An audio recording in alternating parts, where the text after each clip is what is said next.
My name is Dr. Michael Brown, and this is 3 Words, a bite-sized podcast about the simple and yet very strategic choices that all of us can make in order to feel fully alive. Today in the studio is Dr. Tyler Schwanz, and I'm so glad that he is because he is my chiropractor. He has helped me become a better version of myself, but he also is making the world a better place through consulting, public speaking, life coaching, team leadership, and his favorite thing, being a dad. It's a pleasure being with him today because he is a scientist of sorts. He's a doctor of chiropractic care, and he helps us understand the power of these 3 words, taking a walk. He will demonstrate for us through science, through research, through his own experience and his own practice, as he helps clients understand that simply taking a walk can transform their lives physically, in regards to memory, creativity, mental health, on and on. Today's conversation reminds us that the simplest of choices can make the greatest impact in our lives. Listen in. You know, Tyler, even as we're taping this episode today, it is 71 degrees outside. Yesterday it was 25, and tomorrow who knows what it's going to be. Living in the Midwest is difficult, particularly in light of these 3 words. Yes, these 3 words are take a walk. Take a walk. They seem so simple, and yet they resonate with me. Why you? I feel like there are so many people that present to my office with extremely complicated health problems, and oftentimes they're looking for a very complicated solution. And I think they lose their mind a little bit when I tell them, hey, I think that you would really benefit from, and most of your health problems would go away if you would just take a walk every night. Really? You say that to clients? You say that to when applicable? Patients? Yeah, I say it all the time, and it doesn't have to be a big endeavor. It can be 30 minutes. It can be anything is better than nothing. And I think about my dad. So my dad, his dad passed away in his early 50s from a heart attack. He had already had his second heart attack by the time he was 52 years old.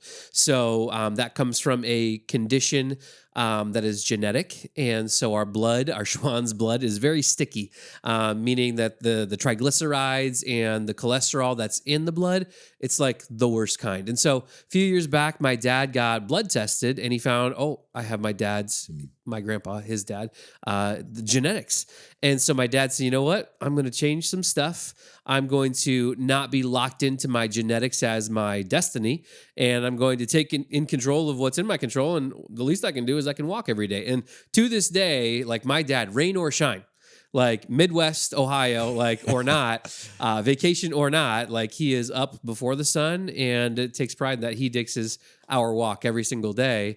And I mean, without doing any other sort of workout regimen or tremendously changing his diet, I mean, from that point in time, he's like 30 pounds lighter. And people come in all the time that haven't seen him in years, and you're like, dude, your dad looks amazing. How old is he? I'm like, at the time of this recording, it's like he's 61, and he looks great. He's svelte, he's built. And but I think it really, truly, just that walk-in every single day makes a big impact for him. Just checking in with you in the middle of this episode to ask you and invite you to subscribe to 3 Words Podcast if you're enjoying the content that you hear. Thanks so very much. Now back to the episode. Wow. And so when you meet with patients and you tell them to do that, do they take your advice? Not a lot do, because truly, like I said, like people underestimate the impact of boring, like uneventful recommendations done with extreme consistency over a long enough period of time. They'd rather have a highly intense intervention that can be taken passively for a short duration of time, expecting Herculean, results. But in reality, like just walk every single day and do that for like a couple of years and see where you are. Yeah. Dr. Tyler Schwanz, chiropractor. Yeah. And obviously you think deeply about health and wellness and so forth. As a life coach, and you are as one as well, I also think about happiness. I don't know if you've seen some of the latest research that has been done out of Harvard on studying who are the happiest people at 80 years old. And I forget all the different decisions and characteristics of those who are feeling actually happiest at 80. But a couple of them are, first, zero smoking.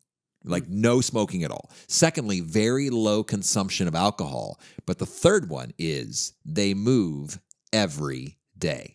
And so I think in many ways, not only is it going to be healthier, you're going to be happier because of this, if we take your advice, Dr. Schwanz, on taking a walk. And I've heard it said, and I don't know where I heard it said, so I'm not going to claim it as my own, but that sitting is the new smoking. Right.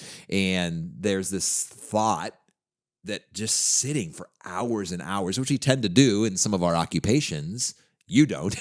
I do more of that in my office, but it tends to be really debilitating to our well-being because we sit so much. So I'm guessing even taking a walk, we could take a walk around our office. We could take a walk around the cubicles. We could just get up and move, and that's really what you're promoting today. For sure. If the antithesis of sitting is standing and walking, like we can do that as often as is possible in our schedule. And walking has benefits that truly, like, it breaks down to both like neurological and biomechanical levels. So there's this concept known as the cross crawl mechanism. And so you have two, I know, just wait. This is amazing. So you have two lobes of your brain, the left and the right hemispheres, and they have to talk, but they don't cross over. The entire brain does not touch one another. There's only a small portion in the very center of it called the corpus callosum. That is where the two sides talk. And those neurological connections that allow for that communication by hemispheric happens while you are a baby, and when you start to crawl and you start to ambulate, and then when you're a toddler and you start to stand up and you start to walk, you're actually building many, many more bridges between the two sides. And what does that equate to as an adult is, you know, anybody that like they're said to have like two left feet, or they trip over everything, they're clumsy, you know, they're always getting hurt, like those are people that do not have good communication between their left and their right brains. Their brain can't talk to itself, much less the rest of its body. And so walking will help with that. Swinging the arms, you know, all these things, they develop better neurology. And then from a biomechanical standpoint, walking, like the human frame was meant to be upright and to walk. We just weren't meant to be sitting at a computer screen for 8 hours a day. We were meant to be out in the world and ambulating and walking. And to give you another, $1 million word, this word imbibition, which if you break it down just means to drink. So like imbibe, this process of imbibition, that's how your intervertebral discs get nutrition. So the discs that are in between bones that you hear people talk about, like slip discs and when their back goes out, like they need to be well hydrated in order to be healthy. And in order to be well hydrated, they have to get fluid from the blood into the central portion of the disc, but there's no direct blood supply. The only way that fluid gets from the blood supply into the disc is through imbibition, which happens during walking.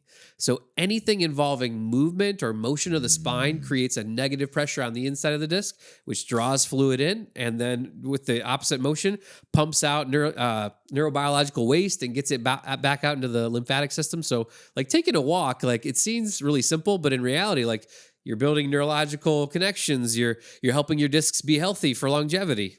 Healthy neurology, healthy skeletal system, happiness, health and well-being, reversing genetics that is in the Schwanz family. Like, this is really, really powerful advice. Yeah. I'm also thinking in terms of another benefit I find, even creativity, that sometimes just sitting and trying to think, or I'm working on a chapter of a book, I'm working on a book, trying to get this thing off the ground, but to be out walking and doing, sometimes my best ideas come when I'm in motion. And I think there's something to that. I also think that mental health. I heard it said recently that sometimes the best thing you could do for mental health is first to get a good night's sleep, and secondly, get some fresh air. Mm-hmm. And how many of our mental health challenges could be at least decreased or diminished simply by getting a good night's sleep, taking a nap, laying down, and walking outside, even if it's cold. I've heard it said that there's no such thing as bad weather, just bad clothing. So even in the winter... Did I say that? I don't know. Did you? Because you love all that cold, crazy, adventurous, snowy kind of activity. But it's true in the sense that even in the dead of winter here in the Midwest, we can walk at least one time around the block with some gloves and a hat and so forth. And so we don't want to... And you said your father does that. Oh, yeah. Every day. He's just out and about and moving and doing. So lots of benefits from taking a walk. Are there other benefits we've missed? I was going to say there's only one other that I don't think we talked about, and that's memory.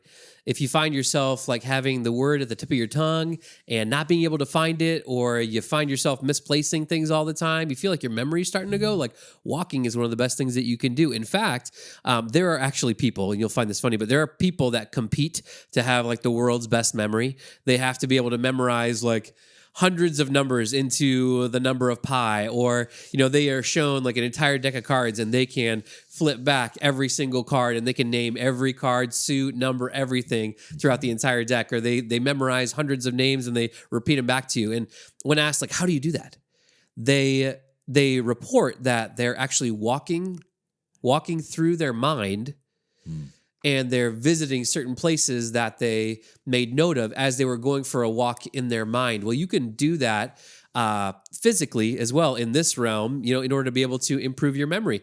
And if you are taking a walk and every single time you take this path, you hit a corner of a road, you hang a left and you think, okay, I need to remember to grab the milk, the eggs, the bread, whatever at the store. And then every time you take that walk, you're probably going to think about milk, bread, and eggs for some random reason. And whether that is something that you need to remember or not, like now you've built a neurological connection in your brain that didn't exist before because of physically walking it out. I am so glad that I'm sitting in the studio with actually a real doctor, because I'm a doctor, but not that kind of doctor. You have all this insight that's really scientific and is based in research and is tremendously positive. Another thought that I had is, and I'm not sure if you've considered this, another benefit even, is oftentimes, and we do this with our children, when they're escalating. Yeah. And when the mood is and the anger management needs to be, what's like, maybe we should take a walk. Maybe you should take a walk. Maybe I'll just take a walk. My wife Teresa's like, maybe I'll just take a walk, because there's something about cooling down, clearing your head, regulating your emotions, dealing with anger. Yeah. Giving it time. We did a recent episode, Say It Now. Maybe we shouldn't always say it right at that second. Maybe now is in the next hour, but maybe it's not this second. Maybe we need to take a walk first, because there's times where just getting out, moving your body, clearing your head, processing your thoughts, examining your emotions, taking your emotional temperature could all be tied into taking a walk. I think the bigger picture, if we pull back the lens on this conversation, and you reminded us of again, Tyler, is every choice counts. Every moment matters. We tend to devalue those choices and those decisions that seem too simple. Like that's too simplistic. Like I came to you as a doctor and you say, most of your health problems can disappear if you started taking a walk every day. It doesn't seem realistic, because it doesn't, like, surely it can't be that easy. And yet it is. There's a lot of decisions we can make that if we do them consistently, you said this earlier, if it's consistent, like if I just took a walk once a year, the benefits are not going to be there, right? Take a walk once a year. No, but if we do whatever these positive choices are, taking a walk being one of them, over and over and over and over again, it becomes a rhythm, it becomes a habit, it becomes a routine, and then it becomes a lifestyle that has all these benefits for us. So thanks for reminding us of this specific choice, but then also the value of choices, consistent choices in general. It's great being with you today, Tyler. Great being here.